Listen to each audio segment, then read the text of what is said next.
Good evening. It is 6 p.m. on Wednesday, November 12th, 2025. We are at the Twinsburg Government Center, and I'm going to call the Safety Committee to session. Mr. Bellin is here. Mr. Barr? Here. And Mr. Post. Who else is on Here. safety? Miss Walker. Yes. And Mr. Benacci is here as well. How is everybody this evening? Okay, good. Mr. Bellin, Ms. Walker, and Mr. Barr. Thank you. Yep. All right, do we have any audience participation this evening? Seeing none, first up on the agenda this evening is roundabout signage. I know this is a conversation that we had in the previous safety committee meeting. Our last meeting was canceled due to lack of agenda items. I just wanted to kind of put this back on to see if there was any additional conversation or anything else. I personally have not heard any additional conversation or complaints from the residents. I don't know if anybody else has, but I just wanted to put this on here to really kind of close the loop if there was, if there was anything else. Ms. Walker, anything? Regarding the roundabout? Yes. Yeah, my son lives around that roundabout. Okay. And he complains constantly. Does he? The rocks are falling down. Okay. Yeah, they're not steady enough. Okay. And I said, okay, come to council and then. Okay. That's when they get hit by a car. Yeah, yeah. Okay, all right. Has he asked you anything specifically about the safety of the roundabout? He did. Yeah. Talked about that. Okay. And here again, he was saying the rocks are falling down on the cars, Okay. hitting the cars. And Gotcha. Yeah. Okay. The rocks are falling down and hitting the cars. Yeah. That's what yeah. he said? As he's going down the roundabout. The roundabout, it's like cat and mouse. Mm-hmm. Okay. And so if the cat doesn't get in front of the mouse, Sure. then there's going to be rocks coming down because they're running around on those rocks. So Okay. it's not a safe area. Okay. Okay. I got nothing to that. Mr. Barr? Nothing to add. Chief, do you have anything to add? I know that we had okay. I know that we had added a couple signs. And I just kind of, again, I'm just looking to kind of close the loop here on this particular item. No, I think it's a good time for that. Good evening. Good evening. Good evening, Chief. So one of the last meetings, roundabouts came up, and I said I would do a little digging into it, look at some of the stats, things like that. So that was earlier this summer, I believe. Coincidentally, I was contacted by a chief from a neighboring jurisdiction who wanted to get some information regarding roundabouts. This was last month, as there was potential talk from down the road in his city. So we had some questions about it, what our experiences were. And I won't bore you with everything I responded to him, but in looking back at our brief history with roundabouts, just some of the general information that I'll share with you is 91 in Glenwood Roundabout was built in 2016. Okay. Through the first 18 months, we had a total of 14 accidents at This that is at roundabout. 91 in Glenwood. That was at, yes, 91 Glenwood. Okay. Okay. The 91 in Meadowwood Roundabout was built in 2019. Through the first 18 months there, we only had 4 accidents. So that's a year and a half look back at each of those roundabouts. Mm-hmm.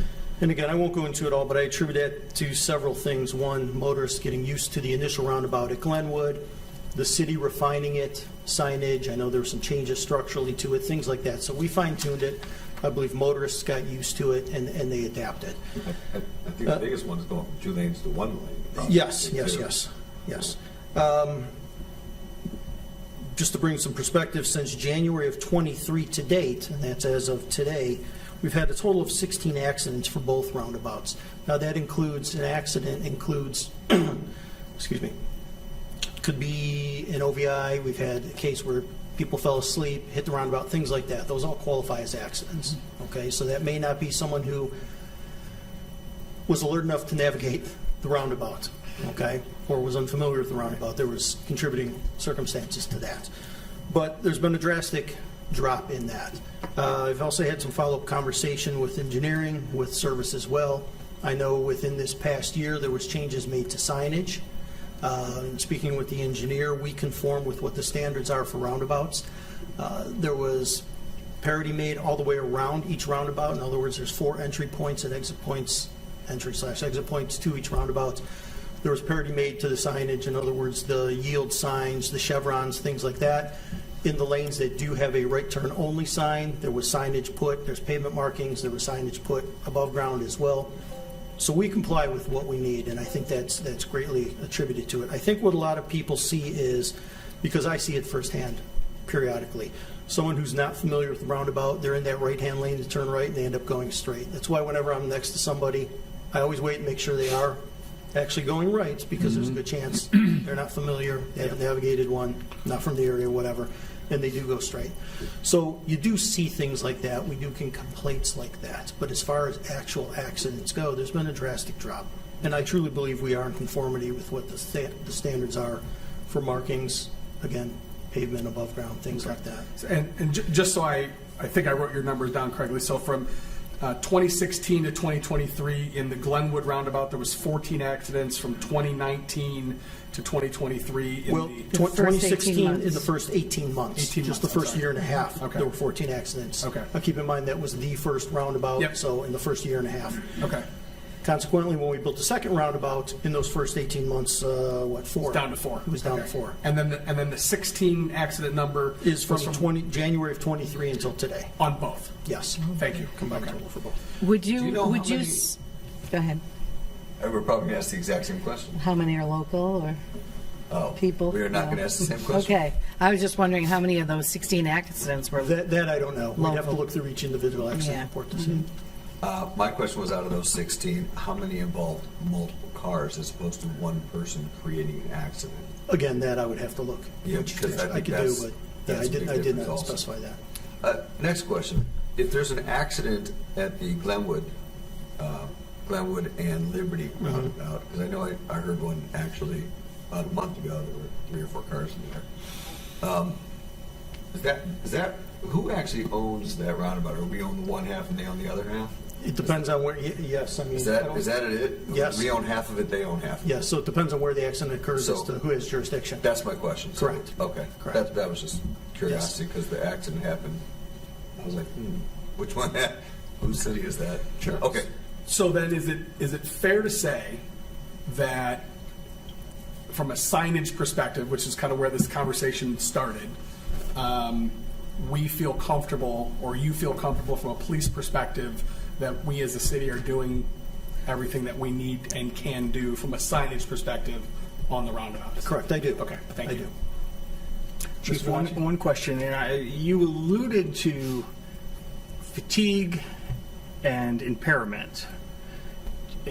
Does your information indicate that there's more likely an accident in the evening hours, or during peak traffic hours, or is it just random when accidents happen? Accidents themselves. see Amy shaking her Yeah, head. accidents themselves appear to be random when there's Okay. other influencing factors, such as under the influence, things like that. Typically, what I see, those are late night, early evening. Or early morning, I'm sorry. Okay. Okay. Okay. Mr. Post, you have a roundabout question. I have a roundabout question. I brought up, I don't know, it's probably more for Amy. On the east and west side, where we have those white barriers, we put those up because we wanted to go from a 2-lane down to a 1-lane.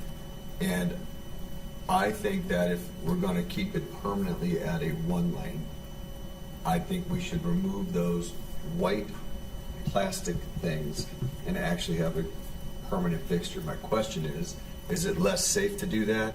Or do we need those white things there for safety reasons? I know Solon, at the exit, they had those white things there for a while, coming off 91 to Solon, turning right. I'd see them every day. They got rid of them and just put a curb there.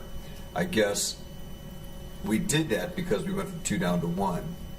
But is that a permanent need to have that plastic there as opposed to just putting curb and, having it actually... To me, I think of that as a temporary structure, personally.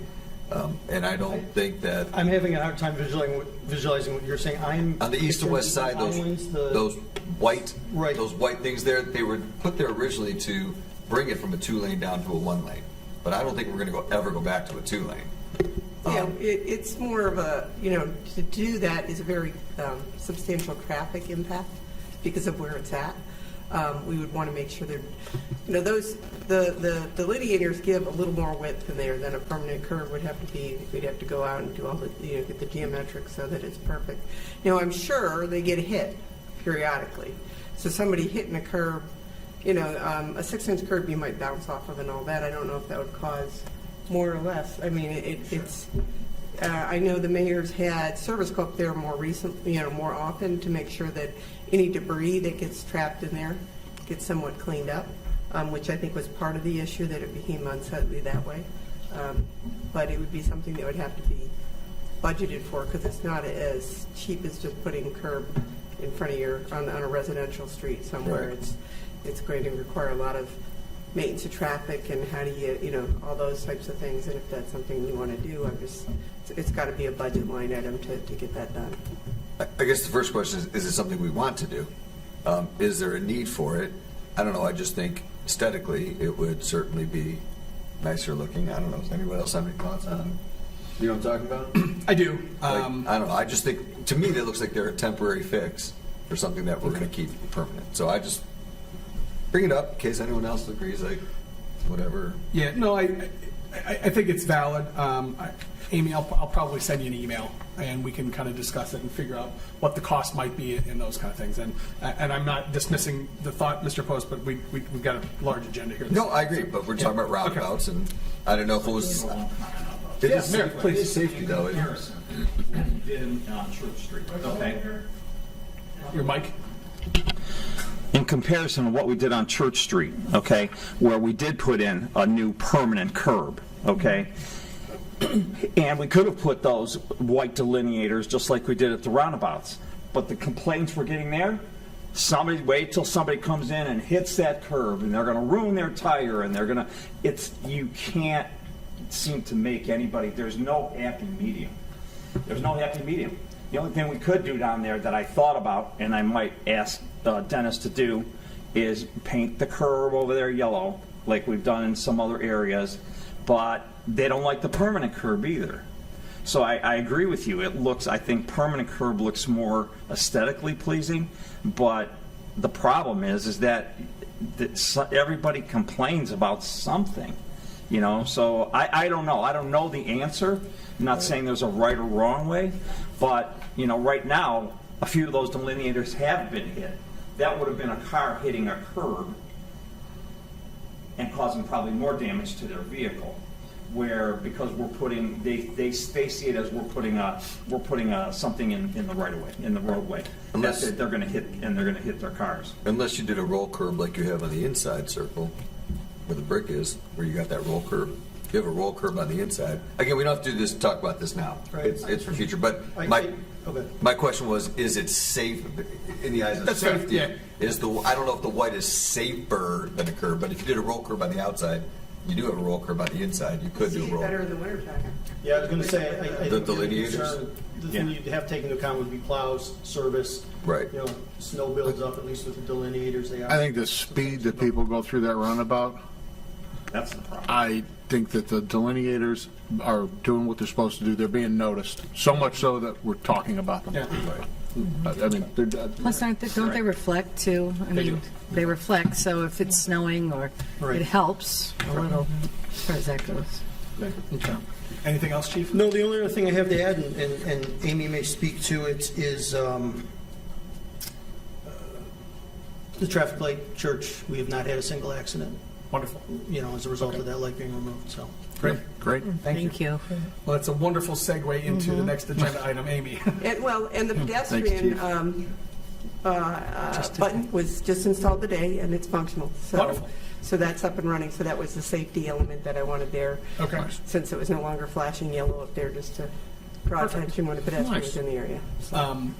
And so at this point, is it safe to say then that project is completely, it's done? There's no other changes? Yes, from our side, it's Yeah. done. I know that the township's still working on the square. I think they moved the one tree. I don't know if they moved it yet, but okay, Yeah. I think they Okay. moved the one tree that was causing a visual. Okay, that was I had a question about that. So they didn't move the one on 82, they just moved the one up by, They moved the one up on Ravenna. Ravenna and Church. They've come and said the one on 82, they did site distance triangles, said it shouldn't be a problem. We'll see when it grows. They said it's a low growing we'll wait and see how it Right. grows. Okay. Okay, thanks. Perfect. Thank you, Amy. Let's see. Next up on our agenda is some updates from the fire department. Do you know, Mayor, is Chief joining us this evening, or? I don't think so. I Okay. can check with him. Okay, that's fine. Would you rather us go over this stuff now, or would we move it to a subsequent meeting? Which would you prefer?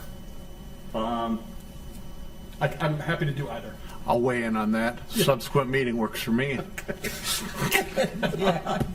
Yeah, because he's going to have to answer. Okay. I was gonna say, if you look at the list, Well, right. Okay, that's fine. That's fine. I just didn't know if you wanted to, if there was anything that was pressing. That's fine. Not a problem. Okay. A lot of the stuff he gives in his He does. update. Yeah, he does a Yeah. pretty comprehensive Yeah. job. He does. Yeah. Okay. All right. That said, we'll skip over those items and we'll move on to unfinished business, new business, and miscellaneous this evening. Is there anything any members of the safety committee would like to bring up this evening? Amy, just because you're here, the signalization project, is that still, I mean, just a real quick 3-sentence, we're still moving forward with updating We are on the- still moving forward. I got notification, not in a letter form, but email form, that we did get the CMAQ funding fully funded. Awesome. I did put the application in for the other funding in case we didn't, but we got the 5.88 million or, so. When, Sorry. like, to the closest That's like year in with 2030, but that's 2029 half year. It will be Okay, bid so- late 2029 for probably construction in 2030, which is, gives enough time, gives time to order poles, which has a long lead time. So, which is what we'll be waiting for at our four corners up there, as well as the poles, the long lead time on that type of equipment. So. Awesome. Thanks. That's great news. Great. Congratulations. Anybody else? No. All right. We have no absent members to excuse this evening. The next meeting of the Safety Committee is tentatively scheduled for March 10th, 2026. And with that, I will adjourn the Safety Committee meeting at 6:17 p.m. Thank you.